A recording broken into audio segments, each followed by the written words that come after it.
G'day, welcome back to DC Extra. My name is Chris. Today we are going to be diving back into My Adventures of Superman Season 3 with Episode 5 titled The Death of Superman, where as you might imagine we witness the death of our Man of Steel as he battles his most ruthless foe yet. Without further ado, let's get into this hectic episode and find all the hidden references and comic book connections within it. This episode opens right where we left off the last one, with Cyborg Superman calling out Superman, luring him into a fight in Metropolis. At first, Superman tries to talk him down, but Henshaw is having none of it. We get an interesting new title screen with a bloodied Superman logo, resembling the cover of the comic book in which this episode's title is taken, that being Superman issue 75, released in 1992, where Superman is killed by Doomsday. Here though, while adapting the general event of Superman's death, the cause of it has changed from Doomsday to Cyborg Superman. Bit of an interesting choice, especially since he goes on to play a bigger role in the reign of the Superman, which followed Superman's death in the comics. But I have no doubt that we will follow that in some way in the following episodes, so for now I won't go into too much detail as I don't know exactly how it's going to play out in this show. Back at the Kent farm, John tells Lois about his own future, where he comes from, where Cyborg Superman kills both her and Clark, orphaning their son. He also mentions that Lex Luthor sent him back in time, which Lois finds alarming, knowing that he is the one that turned Hank Henshaw into Cyborg Superman. And towards the end of the episode, we'll find out just how warranted her worries are. John flies away to save his father, while Lois close behind, but of course she has to drive. Huh? I need the truck! Superman and his cyborg variant battle, while Supergirl takes on his drones. Henshaw throws the globe of the Daily Planet at an innocent child, who Superman must save. But just as he looks like he is going to fail, John comes in to help, whisking the child away and helping his father put the globe back in its rightful place. John tells Clark about his future, where Henshaw kills him. But despite learning about his death, Clark knows that he cannot let his son battle Cyborg Superman alone. Henshaw pummels John after learning that he is Superman's son, before turning his attention back to Clark. Defenseless, Clark is electrocuted by Henshaw, but Kara comes in with a punch, letting him get back on his feet. Cyborg Superman isn't out for the count though, and gets back on the attack, using more innocents as collateral, taking down a plane, train, and a helicopter. John and Kara deal with them, while Superman is left to battle Henshaw alone. And because he wasn't doing a good enough job of going head to head with Superman, Henshaw uses his cybernetics to get an advantage, using boosters to outpace him and lasers to overpower him. Now with Superman pinned down, Cyborg Superman unleashes his ultimate weapon, that being a kryptonite heart, poisoning the Man of Steel. Trying to save their friend, Lois and Jimmy crash into LexCorp, and I mean that quite literally. Lex!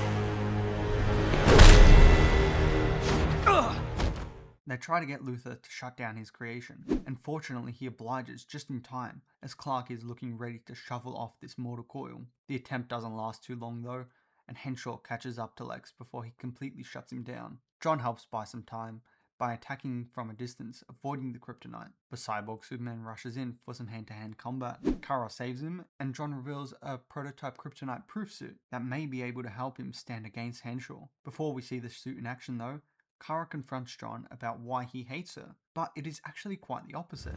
As we learn, she is the one who raised him, becoming basically his foster mother. But ultimately, she died and John doesn't want to see her death again. Kara says that while Clark and Lois have the entire world to care and protect, she has only her family, pledging to protect her nephew in this battle against this cybernetic monstrosity. Henshaw gets back on his feet and targets Superman, who still hasn't recovered from his previous beating. John and Kara protect him though, using their kryptonite shielding to get in close and rip off his arms. However, he uses the limbs from his drones to rebuild himself, and then destroys their armor. Henshaw is about to take out Kara, but John gets in his way. With John about to be killed, Clark kicks into overdrive, overcoming the kryptonite poisoning for long enough to rip out Henshaw's heart and destroy it, pushing his powers to the limit. He crushes the heart, spreading kryptonite dust through the air, which still is enough to weaken him, and Henshaw has one last move to make, setting himself to self-destruct. Luckily, John isn't as affected by the kryptonite, being half human, and helps his father back onto his feet. Upon learning that John is from the future and half human, Henshaw realizes the error of his ways, as he only ever set out to protect the world from alien threats, and despite being half alien, I suppose a half human part is too much for Henshaw to justify killing John. Cyborg Superman shuts down before self-destructing, and John's time travel device begins to run out of power, needing him to return to the future. Or, as cool people say, "We're sending you back to the future!"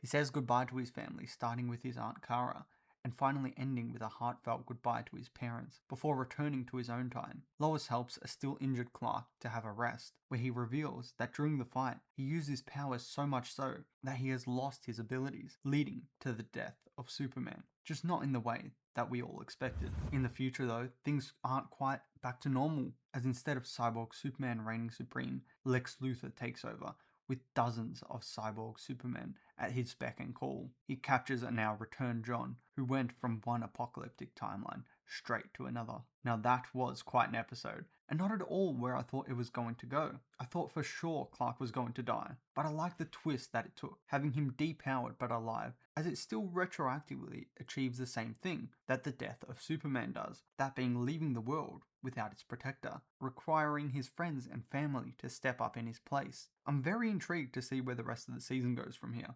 I mean, we are only halfway through, and there is still so much that can happen. Until next episode, where we find out more though, that is it for today. I hope you did enjoy this breakdown. If you did, please consider leaving a like and subscribing so YouTube knows to recommend you more videos just like this one. But anyways, until next time, this has been Chris, and I'll be seeing ya.